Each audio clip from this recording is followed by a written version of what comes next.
Hello बच्चों, welcome to UP सरसठ learning point. आज प्यारे बच्चों, 10 का जो 10th का है साइंस बायोलॉजी पार्ट के एक लेक्चर में हम लोग पढ़ चुके हैं। दूसरा लेक्चर जो हमारा स्टार्ट होने जा रहा है, पोषण। पोषण क्या होता है इसके बारे में समझते हैं।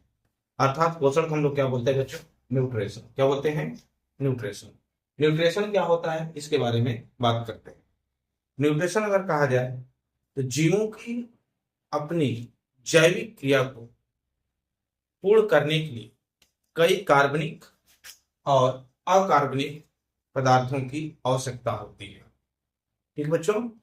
और ये जो कार्बनिक अकार्बनिक अर्थात कहा जाए जो एक पोषण के लिए जो पदार्थ हमें पाए जाते हैं, जो पोषण पदार्थ होते हैं, भोज्य पदार्थों में रासायनिक के रूप में उपस्थित होते हैं, जिसकी उचित मात्रा में लेने पर शरीर की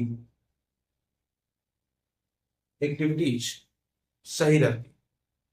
आगे देखिए बच्चों, मैंने कहा कि कार्बनिक और अकार्बनिक पदार्थ यानी ऑर्गेनिक और इनऑर्गेनिक, इन दोनों पदार्थों की बहुत बड़ी भूमिका हमारी बॉडी में होती है शरीर। और ये कहाँ से मिलेगा हमें? जो भोज्य पदार्थ आप खाते हैं ना, जो भी बाहर से मार्केट से बना करके जो भी पदार्थ आप खाते हैं, वो सब पदार्थों में हमें पाया जाता है कार्बनिक और अकार्बनिक। कार्बनिक में कार्बन हाइड्रोजन अनिवार्य होते हैं बच्चों। और देखिए इसके बाद मैंने कहा कि पोषण की हमें एक जरूरत क्यों होगी, आवश्यकता क्यों पड़ी। अगर हम खाना खा रहे हैं तो क्यों खाना खा रहे हैं? क्या हमें जरूरत है खाना खाने की? उसकी अगर खाना हम खा रहे हैं तो उसकी हमें जरूरत क्या होगी हमारे शरीर के लिए। इसकी कुछ महत्वपूर्ण इंपॉर्टेंट जो पॉइंट्स हैं उसको हम लोग देखते हैं बच्चों। पहला जैसे दिया गया है ऊर्जा की आपूर्ति। ऊर्जा की आपूर्ति अर्थात कहा जाए सप्लाई ऑफ एनर्जी, यानी बॉडी की जो एनर्जी चाहिए, जो ऊर्जा कोई भी काम करने के लिए, वो हमें पदार्थ चाहिए। अगला देखिए बच्चों, दूसरा है शरीर की वृद्धि यानी ग्रोथ ऑफ बॉडी, यानी शरीर को लंबाई चौड़ाई मोटाई यदि होना है तो वहां भी हमें चाहिए पोषण अर्थात भोजन की आवश्यकता हो। अगला है बच्चों शरीर में टूटी फूटी की मरम्मत। जैसे आपके शरीर के अंदर कोई टूट फूट रहा है तो उसकी मरम्मत करने के लिए भी हमें क्या चाहिए? भोजन चाहिए। अगला मैंने कहा रोगों से रक्षा। यदि आप संतुलित भोजन ले रहे हैं तो आपको शरीर क्या होगी? रोगों से सुरक्षा मिलेगी। प्यारे बच्चों, पहला मैं देखता हूं कि ऊर्जा की आपूर्ति के लिए, ऊर्जा की आपूर्ति के लिए सभी जीव एक जैविक अणु का उपयोग करते हैं जिसका नाम है कार्बोहाइड्रेट्स। कार्बोहाइड्रेट्स में देखा जाए इसके तो ग्लूकोज होते हैं उसकी, यानी इकाई जो होते हैं पर, यानी कार्बोहाइड्रेट्स के जब आप कार्बोहाइड्रेट क्या होता है? ऑक्सीकरण इसका होगा। जैसे बॉडी में आप इसको ग्रहण करेंगे, इसका क्या होता है बच्चों? ऑक्सीकरण। जैसे ही इसका ऑक्सीकरण होगा यानी ऑक्सीडेशन होगा। क्या होगा बच्चों? ऑक्सीडेशन। जब ऑक्सीडेशन होता है, इसी ऑक्सीडेशन से हमें क्या मिलती है? ऊर्जा। और इसी ऊर्जा को उपयोग करके हम लोग क्या करते हैं? जो भी वर्क करना है, कार्य करना है, सारा कार्य इसी के माध्यम से हम लोग करते हैं। ये कैसे होता है इसके बारे में हम लोग आगे बढ़ते हैं। अगला मैंने कहा शरीर की वृद्धि। जैसे आपने इस पोषक पदार्थ को यानी जो खाद्य पदार्थ आपने भोजन किया, करने के बाद क्या होगा? जब उसका पाचन होता है, जो जटिल मॉलिक्यूल्स था वो सरल मॉलिक्यूल्स में जब ब्रेक हुआ, हमारे बॉडी के अंदर क्या होता है? उसका अवशोषण होता है, एब्जॉर्ब होता है। अवशोषण होने के बाद जैसे वह उसका स्वांगीकरण हुआ, स्वांगीकरण का मतलब हुआ एसिमिलेशन।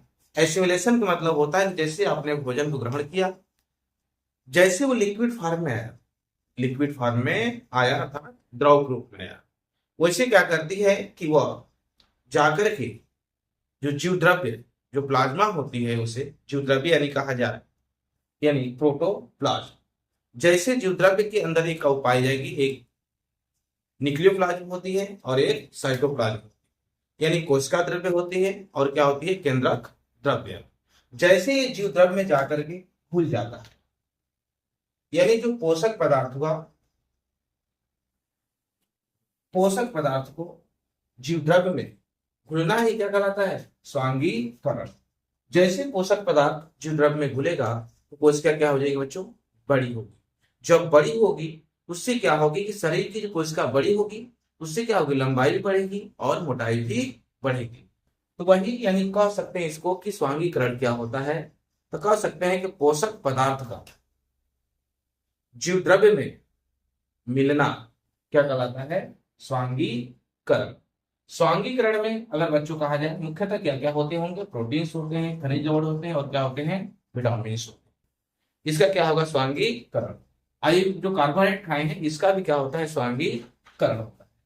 मैंने कहा शरीर में टूटी फूटी, ठीक है, शरीर में टूटी फूटी की मरम्मत, यानी शरीर में जो भी आपका अंग जो टूटा फूटा उसकी मरम्मत, उसे बनाने कार्यक्रम करती है। इसके मुख्यतः भूमिका निभाती है प्रोटीन्स, खनिज लवण और विटामिन, यानी प्रोटीन्स, मिनरल्स और विटामिन।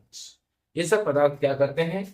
आपकी जो भी शरीर के अंदर कहीं टूटा फूटा अंदर बॉडी के जो पार्ट होते हैं, जो हल्का कहीं डैमेज हुआ तो वहां पर उसको मरम्मत करके रिपेयर कर। अगला मैंने कहा बच्चों रोगों से रक्षा, प्रोटेक्शन फ्रॉम डिजीज। यानी यदि आप एक संतुलित भोजन ले रहे हैं, एक संतुलित भोजन यदि आप ले रहे हैं तो आपको क्या होगी? शरीर की सुरक्षा मिलेगी। यानी बाहरी जो रोग होने वाले हैं उससे आपको क्या मिलेगा? प्रोटेक्शन मिलेगा। यानी इस प्रोटेक्शन में मुख्यतः भूमिका कौन निभाते हैं हम लोग बच्चों? प्रोटीन्स निभाते हैं, मिनरल्स और विटामिन। ये सब क्या करते हैं? सारे पार्ट हमारे बॉडी के प्रोटेक्शन के कार्य करते हैं। कैसे करते होंगे जब आगे पढ़ेंगे तो वहां पे सारे चीज एक एक चीज एक्सप्लेन किया जाएगा। और देखिए इसके में यानी ऊर्जा का प्रोटीन, मैंने कहा कार्बोहाइड्रेट क्या होता है? ऑक्सीकरण करता है, यानी कोशिकाओं के अंदर होता है, जिससे हमें क्या मिलती है? एटीपी। जो एटीपी मिलती है उसी हम उपयोग करके एनर्जी के रूप में शरीर के कार्य को पूरी करते हैं। जो भी हमको कार्य करना है, बाहर कहीं भी वर्क करना है, हमें ऊर्जा चाहिए। उस ऊर्जा का पूर्ति किससे करते हैं हम लोग? कार्बोहाइड्रेट्स। दूसरा मैंने कहा कि शरीर की लंबाई, चौड़ाई, मोटाई यदि बढ़ाना है तो उसके लिए भी हमें क्या चाहिए? यानी पोषक पदार्थ में क्या चाहिए? प्रोटीन्स, खनिज लवण, विटामिन, कार्बोहाइड्रेट्स, ये सब हमें चाहिए। शरीर में टूटी फूटी जो भी कोशिकाएं होंगी, जो भी जो खराब हो रही है उसको हटा करके वही नई कोशिका का निर्माण करना, बनाना, वो सब भी क्या है? हमारा पोषक पदार्थ है, यानी प्रोटीन्स, खनिज लवण और विटामिन। अगला मैंने कहा रोगों से रक्षा, यानी आप संतुलित आहार भोजन यदि ग्रहण कर रहे हैं तो आपको बहुत सारे रोगों से सुरक्षा भी मिलेगा। स्वांगीकरण मुख्यतः देखिए बच्चों, जो लोग नहीं कहते हैं कि कितनों खा लो लेकिन मोटे नहीं हो सकते, लेकिन बच्चों यही है कि आप कुछ भी यदि खा पी रहे हैं, यदि आपके बॉडी के अंदर स्वांगीकरण हो रहा है तो आपकी सेल्स क्या होगी? बड़ी होगी। जब बड़ी होगी शरीर के आकार में क्या होगा? बड़ा होगा। यदि वह स्वांगीकरण भोजन नहीं हो रहा है तो आप कुछ भी खा लीजिए, आपके शरीर में कोई वृद्धि होने वाली नहीं है। ओके बच्चों, आगे देखते हैं, अगला नेक्स्ट जो पढ़ेंगे उसको देखो। Thank you.